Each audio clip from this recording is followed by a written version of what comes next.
I'm Sean Wilson from Skype, and today I'm going to walk you through the top features that we use and how to use them efficiently on the new Skype for Business client. So today I want to walk you through the contact list, or the main client within Skype for Business. The reason I want to walk you through is some great features and functionality in this that I think is important to call out. The first one is, you can see in the new Skype-inspired user interface, is that we're actually using the Skype presence indicators. In these, we can identify if a user is available, if they're inactive, or if they're in a conference call, as well if somebody chooses to be on Do Not Disturb. You also have a couple of other key features. One is what's happening today. So I might put in here, recording the trainer session. And then anybody that happens to know me and see me, they'll actually see, just like you see here with Think, Do, and Scale, they'll see that I'm recording a Train the Trainer session. The other element to this that I really wanted to call out is that right from this, I have the ability to look at people based on the groups that they're in. So are they in my favorites? Are they in finance or legal? Also, the ability to check them based on status. This is one that I typically use when I need to find somebody that's online from my team. I'll go in here and look to see who's available. As well, you can also base it on relationships. Are they colleagues? Are they in your work group? Are they friends and family? But the big piece I really wanted to make sure that you understand in this is how to add somebody. So I'm going to show you what it's like to add Katie, who is on my team, but I didn't have her in my contacts list yet. So I type in Katie Jordan, it pulls it from the Skype for Business servers, and I have the ability to come in and add her to my contact list. Now, typically I'd say, oh, I'll add her to external or to finance or one of those, but really I talk to Katie so much, I wanted to make sure I add her to my favorites. I also can copy that same contact to a different location within Skype for Business. So in this case, she's part of the marketing team, and so I'd make sure to add her to our marketing contacts. And as you can see down here, there's Katie. One of the great things that you'll see with Skype for Business is that we have actually adopted the Skype user interface. And with the round pictures and the presence indicators to show what the status of a user is really helpful in increasing your productivity. One of the pieces that I wanted to show you is actually how easy it is to start an IM conversation. So double-clicking on Katie Jordan, I have the ability to say, hi, can you IM? At this point, Katie says yes, no, comes back. Great, she says she can. Do you have the status report we talked about? Now, this is key for us because I had asked her about this file, but I don't have the access to the file. So I'm now finding out if she has it and if she can actually send it over. Now, this is a great ability for us to work in real time because at this point, we're not having to send an email, wait for the email, and then make sure that I'm getting it. So she's just going to send it right over. And as you can see, there's the project overview. I click download all, it starts downloading the file for me without ever having to leave our desk or stop the tasks that we were doing. At this point, she sent over the file. I've got the file. That's great, but I have some additional questions about this file. So what I'm actually going to do is I'm just going to take this straight from this and actually add some voice to the call. So as I'm calling Katie, at this point I can start to ask her some additional questions. Hi. Hi, Katie. How are you doing? I'm good. How are you? I'm good. You know what? Let's make this a video call because, you know, there's just nothing like being able to see each other over video to really get the true personal intercommunications that exists within Skype for Business. All so, right. Hey, thanks for sending over that status report. Do you mind if I actually use that for my presentation later this week? Not at all. Go ahead. Excellent. Thank you. I'll make sure to put in some props and kudos in there for you for your help for getting it over to me so quickly. Wonderful. Thanks so much. Thanks, Katie. Have a great day. Thanks. You too. One of the things I wanted to make sure that you can see is Skype for Business is super easy to create a meeting just with one click. So you click the new Skype meeting button at the top, and up pops a Outlook meeting request that is already populated with your Skype meeting information right there. Now, at this point, all I need to do is add my team members. So I'm going to add Junmin, I'm going to add Katie, and I'm going to give it a subject, and the subject in this is going to be status report review. And at that point, I'm going to make sure that I got the timing right, and it's for today, but I want to make sure that I'm later in the day. So I'm going to make it for 1 o'clock. It's a 30-minute meeting, and I'm just going to send it off. Now at this point, this meeting is already on their calendar, but it is also set that when they go into their Skype for Business client, they're going to be able to go to the Meetings tab like I showed before. And as you can see, the Skype for Business meeting for status report review is now populated in there. So one of the things for me is I can just double click and join the meeting. However, I need to make sure that both Junmin and Katie know this meeting is there. So one of the things that I want to be able to do is I am with both of them really quick to make sure that they get into the conference call. So the first thing I'm going to do is I'm actually going to open a meeting with Junmin, and then I'm going to drag Katie into that IM window, and it actually makes it a conversation with the three of us.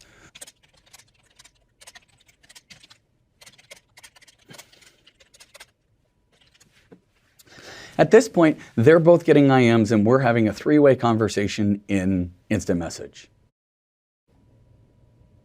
Junmin responded saying, not a problem, he's going to be in there, so let's just make sure that we all jump into that meeting right away. I'll come in, I'll double click. And at this point, there's two participants in the meeting. I'm going to show you, it's Junmin, but I can always check my participant list by clicking on these three people up top. This shows me the ability to see who's in the call, what their status is. Are they muted? Are they adding voice? Is their video coming, or are they screen sharing? This is important with meeting controls, and I'll get into this a little bit more later on. But the key piece for me right now is we happen to notice that Katie's not in the call. So I can come down here under Invite More People and actually type in Katie's name, add her to the meeting just by adding her name in and clicking OK. At this point, she'll receive a prompt to join the meeting, and in she is. I'm going to start up my video, and hopefully that'll encourage them to start their video as well. Hey, thanks, Katie. Thanks, Junmin. It's great to see your faces. Your bright and smiley faces are making my day. Hey, I wanted to actually just take a couple minutes to go through the PowerPoint status report that you sent over, Katie. And Junmin, I wanted your input on it. So if you have a second, I'm going to share my screen. Do you have a minute? Sure. Awesome. 1 second. Let me just go. As you can see, I'm coming in. I choose Present My Desktop. Using my desktop to share, I now get this heads-up display, and I can choose whichever monitor I want to project, and I want to choose this one. And so it actually shows me also the yellow band around it that I'm going to choose. And I press Present, and at this point, my presentation starts to connect, and in just a second, you can see that it says currently presenting. Well, they don't want to see pictures of themselves, but we do want to look at our project overview that we were talking about. Hey guys, I really wanted to just talk a little bit about this slide here. And I noticed that in the Americas, our Skype for Business Online is just taking off, and that's such great news. Just want to make sure that I've got the right information here and that we're looking good, and the only thing that we're yellow on is the equipment ordering. Is there anything else that I need to know before I go and share this with our leadership team? Not from my end, Junmin. Everything looks good here. Excellent. That's great. Well, I really appreciate it. Thanks for just taking a minute. I know it was a quick meeting, and I just wanted to say thanks for making some time for me. It really helps. Now, as you can see, I have this call monitor up. This call monitor has always got mute control, but I can also end the call quickly and easily. One of the greatest things that Skype for Business brings to productivity is the integration with Office. And so what I wanted to share with you today is actually how tight that integration is. And one of the biggest things that's important in meetings is those meeting notes. And everybody wants them, and everybody wants to know where they are. Right from the Skype for Business client, you have the ability to create your notes for your meeting. Now, it's not only just creating the notes. It pulls in the time, the date for the meeting. It also brings in all the participants and how they joined the meeting. One of the other pieces I wanted to share with you is the ability to share those notes, because it doesn't matter if you just capture them. So one of the things you can actually do right from OneNote is email your notes. And it automatically populates all the attendees from that meeting and the notes and how they joined. So this is just one more way of that rich integration with Office that makes Skype for Business so easy to use. The other piece to share is really the integration with PowerPoint and how valuable that is. What I've actually already done is I've actually already uploaded a deck, but you could choose right from here, a PowerPoint presentation, you can choose to upload those PowerPoint files, which I've already done so that we can take a look at it. Now, the reason I wanted to share this is this gives me the ability, if I only want to be able to have it for me that I can download it, or everyone can download it for after the meeting for those important pieces. As well, I can also choose to present it now. So I'm actually going to present right now, and once I've got that, it's going to bring up the presentation. Now, I can see that one of my teammates here has highlighted in this presentation the growth in Americas. But really, I wanted to share that same annotation in probably a different color because I'm really excited actually about the growth over here in Europe for Skype for Business Online. You know, Skype has always been really popular in Europe, and the fact that Skype for Business is growing is really impressive for us. So this gives me the ability to annotate and my teammates to do the same thing and see it in real time using the power of PowerPoint. It wouldn't be a truly powerful PowerPoint presentation or meeting if we didn't have the ability to share it with the masses. So one of the things we've actually have the ability to do is start the recording of the meeting. Now, every single person will get a notification that recording has started. I can pause it if I wanted to, I can stop it, and then at the end I can manage my recordings right from here. One of the things that we really always have to figure out is how do you manage that person that while you're in a conference call is making all that background noise? And so we give you lots of control to manage your participants. As you noticed, I clicked on those three participant list button up top, and now I have the ability to mute. I can remove somebody from a meeting. I can actually make somebody an attendee, which reduces their rights. But the other piece to this is if I really want to make sure that they stay, I can also choose pin to gallery. But in this case, Junmin just, you know, he was in the car or talking to somebody making lots of noise. So I just mute him. As you can notice, his mute button is actually set in his window. And so at this point, we're not hearing any of his background noise. The other piece to this that's important is I want to make Katie an attendee. And the reason that this is important is because there's some participant actions that are important. The first one is that we bring it to you in that same heads-up display. The first one is if I wanted to mute the audience and mute everybody, that's great. Because at that point, nobody's able to interrupt me, and I just want to be able to finish my sentence without being interrupted and have my ideas taken across. But the other one is sometimes you don't necessarily want attendees' video to be presenting. You just want the primary people. And so we also have the ability to turn off video. So in this case, we made Katie a attendee. We turn off her video. She doesn't have the ability to share video anymore with us.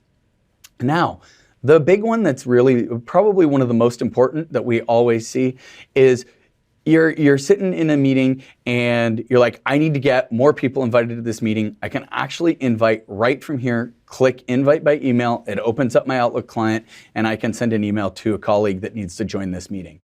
One of the great features that we've actually enabled within Skype for Business is a great way to engage your meeting community that you're actually presenting to. And that feature is actually the poll. And so if you come here under present and you choose more, one of the things you can do is you can have a whiteboard for collaborating or Q&A, but really if you want to get that engagement from the field, you throw out a poll. Now in this case, our poll is all about pets, right? And we want people to tell us what is their favorite type of pet. And in my case, that I really want to ask is it a dog? Is it a cat? Or is it a pig? Because, you know, potbelly pigs are really cute. We now look for the team to be able to respond to this poll, and they'll tell us, oh, we got one dog. And I think, oh, well, I have to choose pig because I really just think pigs are really cool. So we have a three-way tie, but this is a great way to also steer your conversations. If you're talking to a group and you want to know which brand they like better or which direction they want to take the meeting. And so the poll is a great example of how to engage all levels of presenters and attendees.